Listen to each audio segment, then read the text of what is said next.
नमस्कार दोस्तों। मेरा नाम है विजय कुमार। आप देख रहे हैं हिंदी स्टोरी पिटारा यूट्यूब चैनल को। तो चलिए दोस्तों, राधा कॉमिक्स की शानदार स्टोरी को शुरू करते हैं, जिसका नाम है नरक का गुलाम। तो आप देख सकते हैं इसका कवर पृष्ठ, जो कि कुछ इस तरह का है। तो चलिए इसकी शानदार स्टोरी को शुरू करते हैं। बल्लभगढ़ में गरीबदास नाम का एक गरीब किसान रहता था। किसान का एक लड़का था, रतन। रतन बहुत सुंदर था। गरीबदास रतन का विवाह किसी बहुत सुंदर कन्या से करना चाहता था। उसने अपने बेटे के लिए बहुत सारी लड़कियां देखी। आखिरकार उसे रामगढ़ के एक जुलाहे घनश्याम की लड़की रूपा बहुत पसंद आई और उसने रूपा के साथ रतन का विवाह कर दिया। विवाह के अवसर पर रूपा के पिता घनश्याम ने गरीबदास से कहा, मेरे पास दहेज में देने के लिए कुछ नहीं है समधी जी। अरे, आप इतनी सुंदर गुणवती कन्या दे रहे हैं, हमारे लिए यही बहुत है। रूपा बहुत ही सजीव चित्र बनाने में दक्ष थी। उसका बनाई हर चित्र असली प्रतीत होता था। वो बुनाई कढ़ाई में भी निपुण थी। समधे जी, अगर हमारे भाग्य में संपन्नता लिखी है तो आपकी लड़की के हमारे घर पहुंचते ही हमारा भाग्य बदल जाएगा। मगर जैसा गरीबदास ने अपनी समधी से कहा था वैसा ना हुआ, बल्कि उफ, इस बार तो जबरदस्त सूखा पड़ा है। सारी फसल सूख गई। हाँ, खेतों ने इस बार दगा दे दिया, मगर दाल रोटी का प्रबंध करने के लिए कुछ ना कुछ तो करना ही होगा बेटे। रतन और गरीबदासी ने ही अपने घर की हालत से रूपा भी कम परेशान नहीं थी। क्या करूं कि घर की परेशानियां दूर हो जाए। अरे, ये चरखा कैसा है? शायद सासू माँ इससे सूत काता करती होगी। उसी रात रूपा ने अपने पति रतन से कहा, सुनो जी, घर में एक चरखा रखा है, तो मुझे रुई और ला दो, तो मैं एक चादर बनाऊंगी। यहाँ घर में खाने के दाने के लाले पड़ रहे हैं और तुझे चादर बनाने की सोच रही है। भला क्या करेंगे हम चादर का? मेरी बनाई चादर तुम बाजार में बेच आना, उससे 4 पैसे मिलेंगे तो परेशानियों के ये दिन आसानी से कट जाएंगे। बात तो तू ठीक कहती है। ठीक है, मैं कल ही कहीं से रुई लाता हूँ। बात रतन के दिमाग में जैसे जम गई और उसने अगले ही दिन रुई का प्रबंध कर दिया। और रुई तो मैं ले आया, मगर अगले महीने रुई के पैसे चुकाने होंगे। भगवान ने चाहा तो ये पैसे हम इसी महीने चुका देंगे। रूपा ने रुई से सूत काता, फिर एक सुंदर सी चादर बुनी। चादर पर उसने बेहद लुभावनी कढ़ाई भी की। फिर ये चादर तुम बेचाओ, मगर अपने गांव गांव के बाजार में इसे मत बेचना। इसे शहर ले जाओ और किसी बड़े आदमी को बेच देना। और यदि वो इसका दाम पूछे तो क्या बताऊं? कह देना खुद ही चादर देखकर दाम लगा लीजिए। बेफिक्र रहो, कोई पैसे वाला इसके कम दाम नहीं लगाएगा। रतन चादर लेकर शहर के बाजार में गया। वहां लोगों ने पटरियां लगा कर रखी थी। पटरियों पर ढेर सारा भांति भांति का सामान था, किंतु रतन के पास तो केवल एक चादर थी। चादर लिए वो एक कोने में खड़ा हो गया और कुछ देर खामोश रहने के बाद, यूं खामोश रहने से तो कोई मेरी तरफ देखेगा भी नहीं, मुझे जोर जोर से आवाज लगानी चाहिए। और फिर, चादर ले लो चादर, राजा महाराजाओं के घर बिछाई जाने वाली चादर ले लो। रतन की आवाज लगाकर पुकारने का असर हुआ और एक अमीर उसके निकट आया। उसने चादर देखी, फिर, कितने की है ये चादर? मैं क्या कहूँ, आप खुद ही चादर देखकर कीमत लगा लीजिए। चादर तो वाकई राजा महाराजाओं के घर बिछाने लायक है। मैं तुम्हें इसकी कीमत 1000 स्वर्ण मुद्राएं दे सकता हूँ, पर एक शर्त है। शर्त? कैसी शर्त? तुम्हें 15 दिन के अंदर मुझे ऐसी एक चादर और तैयार करके देनी होगी।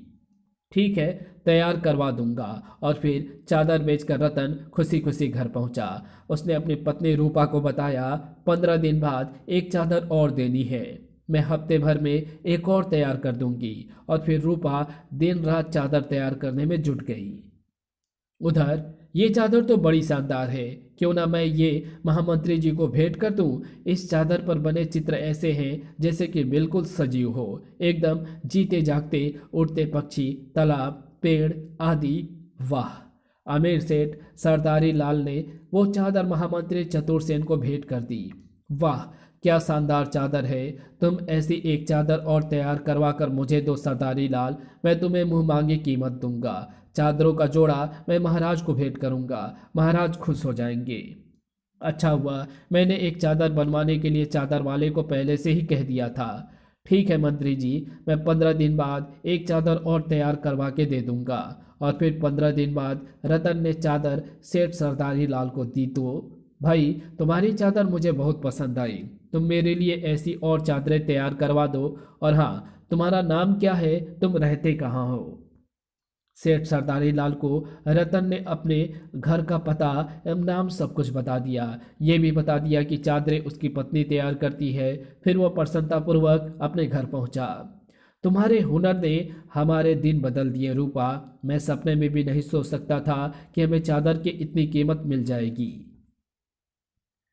सेठ सरदारी लाल ने दूसरी चादर महामंत्री चतुरसेन को दी तो महामंत्री चादरों का जोड़ा बल्लभगढ़ के राजा भानु प्रताप को भेंट कर दिया। वाह, क्या शानदार चादरें हैं! जी करता है कि बनाने वाले कारीगर के हाथ चूम लूं। हम इसे बनाने वाले कारीगर से मिलना चाहेंगे महामंत्री। कहाँ रहता है वो? महामंत्री सेठ सरदारी लाल से रतन एवं उसकी पत्नी द्वारा चादर तैयार किए जाने के बारे में जान चुके थे। महामंत्री ने राजा को रतन और उसकी पत्नी द्वारा चादर तैयार किए जाने के बारे में बताया तो वो स्त्री स्वयं कितनी सुंदर होगी जिसने ये चादर तैयार की है। राजा भानु प्रताप ने जितना सोचा था उतना ही ज्यादा बलवती इच्छा उसके दिल में रूपा को देखने के लिए पैदा हुई और अगले दिन वेश बदलकर वो रतन के यहाँ पहुंचा। रतन उस समय और रुई लाने गया हुआ था। उसके पिता खेत पर गए हुए थे। घर में अकेली रूपा थी। उसने दरवाजा खोला। कहिए।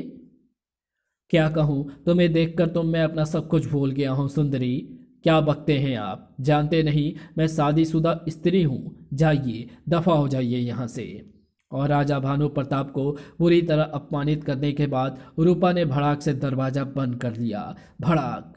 रूपा को देखने के बाद राजा भानु प्रताप की नींद हराम हो गई। आह, मामूली किसान रतन की पत्नी, अरे वो तो मेरी पत्नी होनी चाहिए, मगर कैसे? अगले दिन राजा भानु प्रताप ने महामंत्री चतुरसेन से बातचीत की। हम उस रूप सुंदरी के बिना नहीं रह सकते महामंत्री जी, किंतु महाराज यदि आप उसे जोर जबरदस्ती द्वारा अपना बनाएंगे तो जनता पर बुरा असर पड़ेगा। फिर हम क्या करें? आप ही कोई उपाय सुझाइए। सोचने के लिए मुझे थोड़ी मोहलत दे महाराज। ठीक है, आप 3 दिन में कोई ना कोई ऐसी तरकीब सुझाइए जिससे रतन हमारे रास्ते से हट जाए और हम उसके पत्नी को अपना बना सकें, वरना हम यही समझेंगे कि आप महामंत्री के पद योग्य नहीं हैं। उफ, चादरे महाराज को भेंट करके तो मैंने अपने लिए मुसीबत खड़ी कर ली। महामंत्री घर पहुंचकर उदास होकर बैठ गए। महामंत्री का घरेलू नौकर हरिया कुछ ही क्षणों बाद उनके लिए पेय लेकर वहां आया। शरबत पीजिए मालिक। ये शरबत नहीं, ये शरबत तुम ही पी लो हरिया। आज हमारा मन बहुत उदास है। क्यों मालिक? गुस्ताखी माफ हो, हमें अपनी परेशानी बताएं, शायद हम परेशानी दूर कर सकें।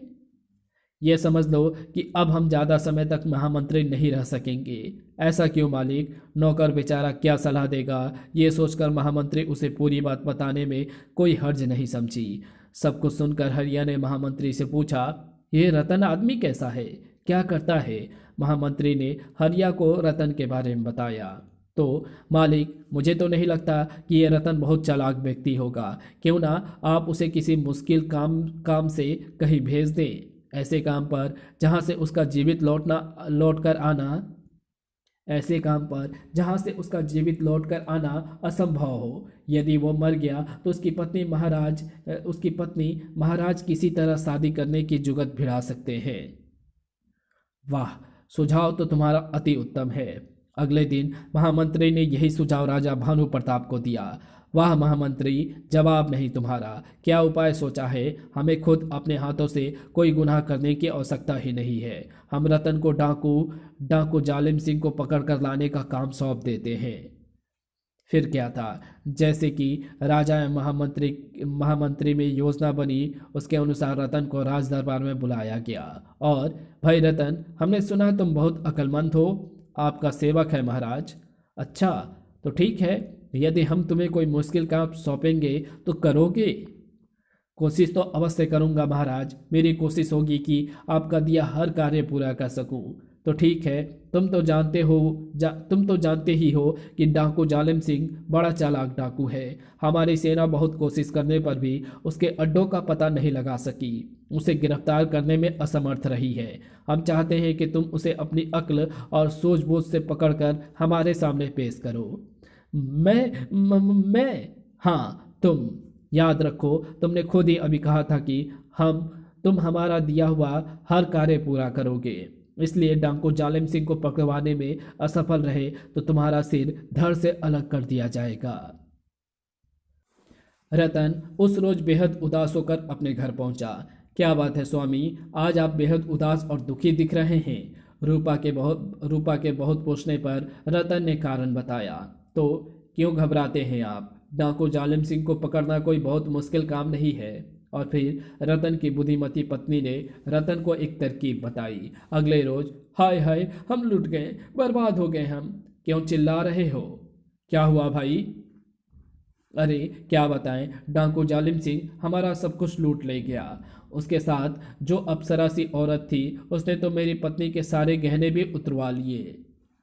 डाकू जालिम सिंह तक भी पहुंची। सरदार बल्लभगढ़ के एक किसान के यहाँ कल रात डाका पड़ गया। क्यों रे सांभा, क्या खबर लाया है रे? और उसका कहना है कि डाकू जालिम सिंह ने डाला है और उसके साथ एक अप्सरासी औरत भी थी। अप्सरासी औरत? क्यों बेकालिए, सुना तुमने? सुना सरदार, मगर आप तो बजरंगबली के भक्त, बाल ब्रह्मचारी, औरतों से मीलों दूर रहने वाले हैं। हाँ, मगर ये अप्सरा सी औरत कौन थी और हमारे नाम से एक किसान के यहाँ डाका किसने डाला, ये हम ज़रूर जानना चाहेंगे। मगर उसके बारे में तो वही किसान बता सकता है सरदार, जिसके यहाँ डाका पड़ा है। ठीक है, हम खुद उस किसान से मिलने जाएंगे और उससे हम अकेले खुद ही मिलकर आएंगे। उसी रात खटखट। पिताजी, जरा आप उठकर देखिए तो इतनी रात बीते कौन आया है? अच्छा, देखता हूँ। कौन है भाई? हम है राजा भानु प्रताप सिंह के दूत वीर बहादुर सिंह। सैनिक का भेष धारण किए वहां आए डाकू जालिम सिंह को पता न था कि वहां पिछवाड़े के रास्ते से रतन लाठी लिए उसके सिर पर आ पहुंचा है। कहो भाई, क्या चाहते हो? बुड्ढे, हमें पता चला है कि तुम्हारे यहाँ कोई डाका पड़ा है। हाँ भाई, पड़ा तो है डाका। डाकुओं के बारे में क्या जानता है तू? किसने डाला था डाका? कितने लोग थे? कैसे लगते थे? बोलचाल कैसी थी? बस बस, इतने सारे प्रश्न मत करो भाई, मुझे कुछ नहीं मालूम। मैं तो सो रहा था, मैंने किसी डाकू को नहीं देखा। तभी मगर मैंने देखा है, ठक ठक ठक। सच बता, तू कौन है, वरना तेरा गला घोट कर मार डालूंगा। नहीं नहीं, मुझे मत मारो, मैं ही डाकू जालिम सिंह हूँ, मगर मैंने तुम्हारे यहाँ डाका नहीं डाला।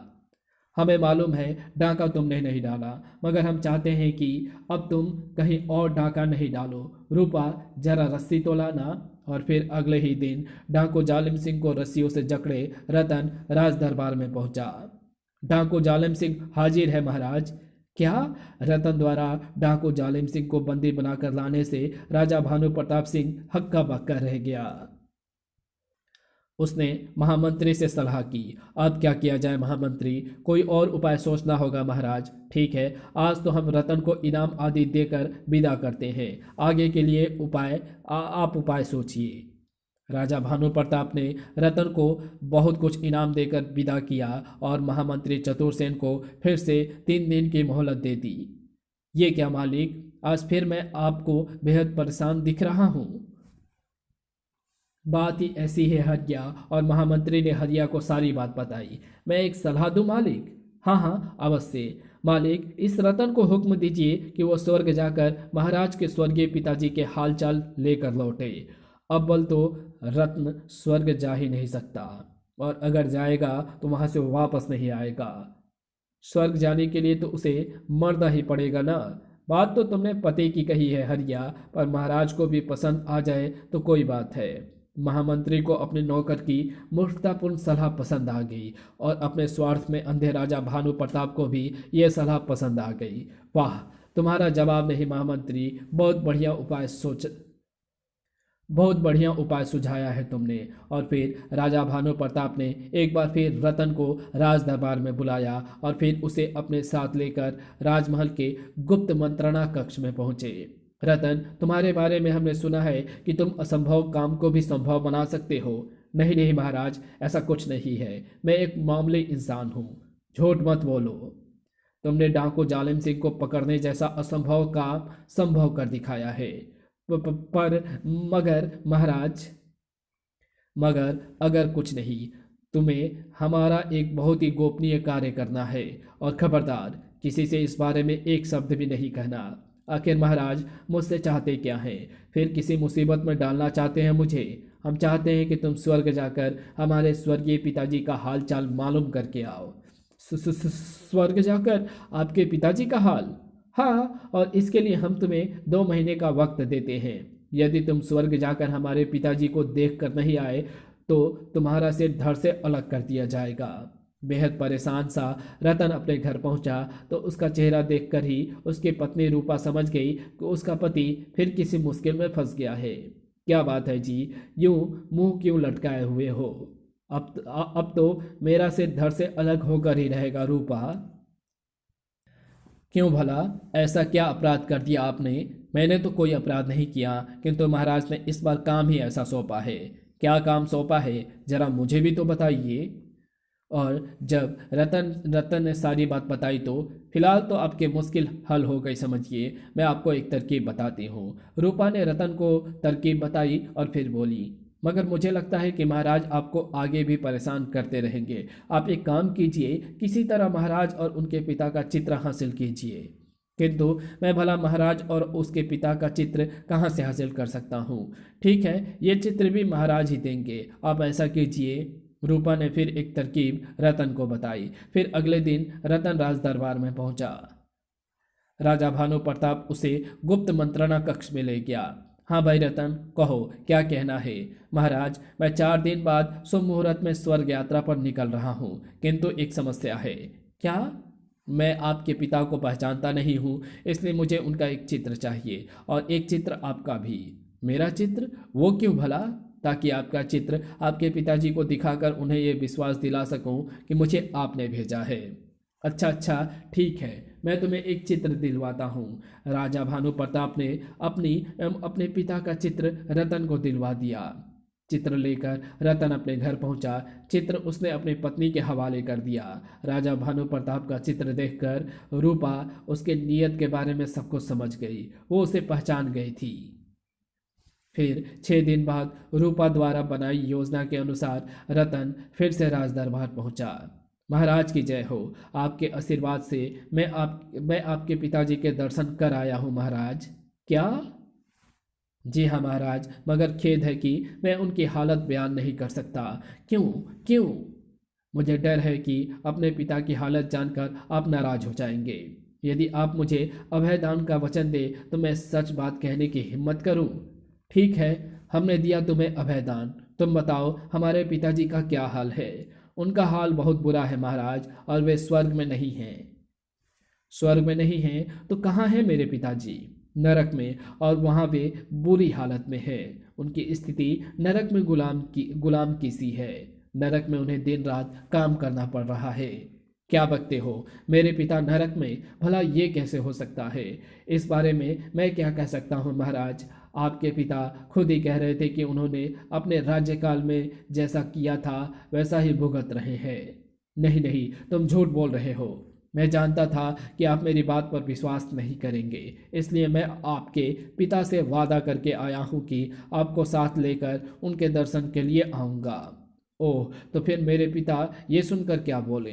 वो बोले, ठीक है, मैं जानता हूँ मेरे बेटे ने जिंदगी में कभी कोई पाप नहीं किया होगा, किसी का दिल ना दुखाया होगा। क्या मतलब? ये सब क्यों कहा मेरे पिता ने? वो बता रहे थे कि महाराज की यदि किसी ने भूल से भी कभी कोई पाप किया या किसी का दिल दुखाया हो तो वो नरक में आने के बाद वहाँ से वापस नहीं लौट सकता। बाप रे, अगर इसकी बात सच है तो मैं नरक में जाकर वहीं फंस जाऊंगा। मगर इसे तो कोई बहाना बनाकर टालना होगा। मगर मैं तुम्हारे साथ कैसे चल सकता हूँ रतन? मेरे पीछे राजकाज कौन देखेगा? सारे राज्य में अव्यवस्था फैल जाएगी। ऐसा है तो मैं तुम्हारे साथ महामंत्री को भेज देता हूँ, जैसा आप चाहें। किंतु एक बात और है, आपके पिताजी चूंकि नरक का गुलाम बने हुए हैं और उनके पास खाने के अन्न भी नहीं है तथा खर्च करने के लिए मुद्राएं भी नहीं है। अतः महामंत्री जी के साथ आप अपने पिताजी को आराम पहुंचाने के लिए जो कुछ भी देना चाहें दे दें। ठीक है, ठीक है, मैं महामंत्री जी को बुलाकर तुम्हारे साथ भेजता हूँ। ठीक है, ठीक है, मैं महामंत्री जी को बुलाकर तुम्हारे साथ भेजता हूँ। और फिर राजा ने महामंत्री चतुर्सेन को रतन के साथ भेज दिया। साथ में उसने एक बैलगाड़ी, अनाज, ढेर सारे वस्त्र आभूषण तथा 1 लाख स्वर्ण मुद्राएं भी भेज दी। जंगल के निकट पहुंच रतन ने बैलगाड़ी चला रहे गाड़ीवान को वापस भेज दिया और घने जंगल में पहुंचकर एक स्थान पर, बस महामंत्री जी, यहाँ से हमें आगे पैदल जाना होगा। आप यहाँ जड़ी मुंह में रख आप ये जड़ी मुंह में रख लीजिए, क्योंकि आगे का रास्ता हमें जादू से तय करना होगा। जादू से? तो क्या तुम जादू भी जानते हो? जी हाँ, कहे तो आपको भेड़, बकरी या कुत्ता बना दूं? नहीं, मैं ऐसे ही ठीक हूँ। और फिर महामंत्री ने रतन द्वारा दी गई जड़ी मुंह में रख ली। जड़ी के मुंह में रखते ही महामंत्री चतुर्सेन बेहोश हो गए। और फिर जब महामंत्री चतुर्सेन को होश आया तो उन्हें चारों ओर जो दृश्य दिखाई दिए, उन्हें देखकर महामंत्री के रोंगटे खड़े हो गए। उफ, मैं तो सचमुच नरक में आ गया हूँ। महामंत्री ने वहां नरक के बहुत से दृश्य देखे। देखा महामंत्री जी, कितनी बुरी जगह है नरक। हाँ, अब जरा उधर उस बूढ़े को देखिए। महामंत्री ने सिर घुमाकर जो दृश्य देखा तो हक्के बक्के रह गए। अरे वो तो महाराज भानु प्रताप के पिता उदय प्रताप हैं। तब रतन ने चिल्लाकर कहा, ये अमदूत, जरा ठहरो, रुको, मैं महाराज उदय प्रताप जी से कुछ बात करना चाहता हूँ। बात कर सकते हो, मगर जितनी देर तुम बात करोगे ये गाड़ी कौन खींचेगा? मेरे पास है एक आदमी, ये रहा। महामंत्री जी, कुछ देर के लिए गाड़ी में आप जुट जाइए। मैं नहीं। सोच लीजिए, अगर महाराज को पता चल गया कि आपने उनके पिता को क्षण भर के लिए आराम भी नहीं करने दिया तो शायद वो बहुत नाराज हो। अच्छा, मैं जोतता हूँ गाड़ी, तुम महाराज उदय प्रताप से बात करो। और महामंत्री उस गाड़ी से जुट गए तो गाड़ी हाँकता यमदूत उन पर ताबड़तोड़ कोड़े बरसाने लगा। सड़क, हाय, मर गया। उधर रतन ने गाड़ी में जुटे उदय प्रताप को निकट बुलाकर उससे तेज तेज आवाज में बातें करनी शुरू की। महाराज, मुझे आपके सुपुत्र भानु प्रताप ने भेजा है। उसने आपके लिए बहुत सा सामान भी भेजा है जो मैंने नरक के महाराज के हवाले कर दिया है। ठीक किया तुमने। अगर नरक के महाराज पसीज गए तो मैं नरक का गुलाम हरगिज नहीं रहूंगा। और महाराज, आपके पुत्र ने जानना चाहा था कि आपको तो कोई कष्ट नहीं है। अपने पुत्र के लिए यदि कोई संदेश आप देना चाहें तो कह दे। कष्ट तो तुम देख ही रहे हो पुत्र। बल्लभगढ़ में मैं राजा हुआ करता था, यहाँ नरक में गुलाम बना हुआ हूँ। जो पाप मैंने किए हैं, जो पाप मैंने किए थे, इनका दंड भोग रहा हूँ। अभी तो मैं यही चाहता हूँ कि मेरा बेटा ये सब गलतियाँ ना करे जो मैंने की थी। अपनी प्रजा को जरा भी कष्ट ना दे, किसी के साथ बुरा व्यवहार ना करे, वरना उसे भी यही सब भोगना पड़ेगा। बल्लभगढ़ में राज करने के बावजूद उसे नरक का गुलाम बनना पड़ेगा। उधर महामंत्री की पीठ पर कोड़ों का प्रहार जारी था। हाय, मर गया, मेरी माँ, मुझे बचा ले। महामंत्री ज्यादा देर तक कोड़ों की मार ना सह सके और बेहोश हो गए। तब तक रतन ने उन्हें कंधे पर डाला और अब मैं जाता हूँ, मेरे जाते ही आप लोग भी ये बल्लभगढ़ राज्य छोड़ दीजिएगा। तुम बेफिक्र रहो बेटे। और रतन के जाने के बाद, रूपा बेटी, अब तुम्हें भी यमदूत बने रहने की कोई ज़रूरत नहीं है। मैं चारों ओर लटकी तुम्हारी ये चादरें उतारता हूँ, तुम अपना ये यमदूत का रूप त्याग दो। फिर राजा भानु प्रताप के पिता बने रतन के पिता गरीबदास एवं यमदूत बनी रतन की पत्नी रूपा ने अपना अपना वास्तविक रूप धारण किया और नरक के दृश्य को सजीव चित्रकारी से चित्रित चारों तरफ पेड़ों से लटकी चादरें उन्होंने वहां से उतारी और राजा भानु प्रताप द्वारा भेजी गई बैलगाड़ी में ही अपना सारा सामान समेटा एवं बैलगाड़ी एवं घोड़ों सहित बल्लभगढ़ की सीमा से बाहर निकल रामगढ़ की ओर बढ़ गए। उधर महामंत्री चतुर्सेन को जब होश आया तो होश आ गया आपको? बड़ी मुश्किल से आपको बचा कर लाया हूँ। महाराज ने तो आपको मरवाने का पूरा इंतजाम कर दिया था। क्या मतलब? मैंने महाराज से कहा भी था कि सिर्फ वही व्यक्ति मेरे साथ नरक जा सकता है जिसने कभी कोई पाप ना किया हो। यदि भोले से भी किसी ने पाप किया हो तो वो नरक जाकर वापस नहीं लौट सकेगा, और इसीलिए मैं महाराज को ही अपने साथ लाना चाहता था, मगर महाराज ने राजकाज की दुहाई देकर स्वयं चलना स्वीकार ना किया था। खैर, आपको यमदूत की पकड़ से बचाने के चक्कर में हमें अपने घोड़ों से भी हाथ धोना पड़ा। कोई बात नहीं रतन, घोड़े तो मैं तुम्हें बहुत दे दूंगा, और तुम मुझे नरक में पड़े रहने से बचा कर लाए हो, इसका इनाम भी मैं तुम्हें अवश्य दूंगा। फिर रतन महामंत्री चतुर्सेन के साथ राज दरबार में पहुंचा। कहो रतन, महामंत्री को मिलवा लाए मेरे पिता से? जी हाँ महाराज, और उन्होंने उन्होंने आपके लिए एक संदेश भी भेजा है। संदेश? कैसा संदेश? यही कि यदि आपकी यही कि यदि आप उनकी तरह नरक का गुलाम नहीं बनना चाहते हैं तो अपनी प्रजा के साथ मीठा बर्ताव करें, किसी को कभी कोई तकलीफ ना पहुंचाए। तुम झूठ बोल रहे हो। मुझे यकीन नहीं कि तुम नरक में मेरे पिता से मिलकर आए हो। गुस्ताखी माफ हो महाराज, महामंत्री जी की पीठ देख लीजिए, आपको यकीन हो जाएगा। पीठ देख लें? क्या मतलब? थोड़ी देर तक आपके पिता की पीठ पर पड़ने वाले कोड़े महामंत्री जी ने भी खाए हैं। रतन सही कह रहा है महाराज। जब महामंत्री चतुर्सेन ने भी रतन की बात का समर्थन किया तो राजा भानु प्रताप से कुछ कुछ कहते ना बना।